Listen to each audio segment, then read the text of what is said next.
If you take into consideration Jamal Adams' better skill set, right? He's a physical box type of safety. He's not going to really help too much in the coverage side of things. And so one things I like to take a look at is how has Patrick Graham used those type of guys in the past? And one of the guys that kind of came to mind, again, back when he was with the New York Giants as the defensive coordinator, he had Jabril Peppers for 2 years, I believe. And the way that he used Jabril Peppers is Jabril Peppers was up on the line of scrimmage. He almost looked more like a linebacker as opposed to a true safety.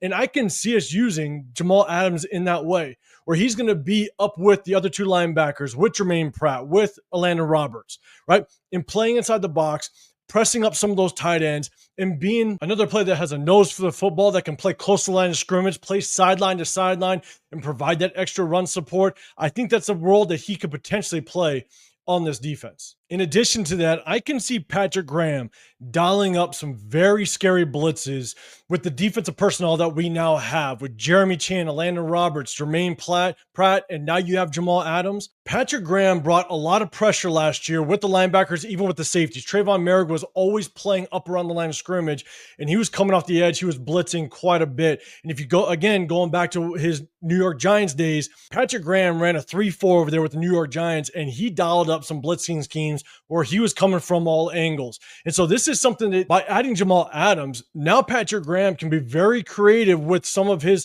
blitz schemes, his blitz packages, and also playing around with some of the fronts, because one of the things he did last year was that he normally ran a 4-3 defense, right? He ran a 4-3 front. Last year, we saw him start to kind of move to a 5-2. And so I don't think Patrick Graham is afraid of kind of mixing up defensive fronts and bringing in a Jamal Adams and use him as more of like an overhang type of linebacker, someone you can move around and play in multiple positions, and you never know where the pressure is going to come from. So again, just another weapon to allow Patrick Graham to potentially just be more creative as it relates to the defensive fronts and schemes that he can show opposing offenses. So it has the potential to be pretty exciting. The blitz packages can be extremely scary for offenses. And the second to last point that I want to make is, without question, if he does make this 53-man team, he can be an absolute stud in a solidified spot on special teams. Obviously, with the new kickoff rule,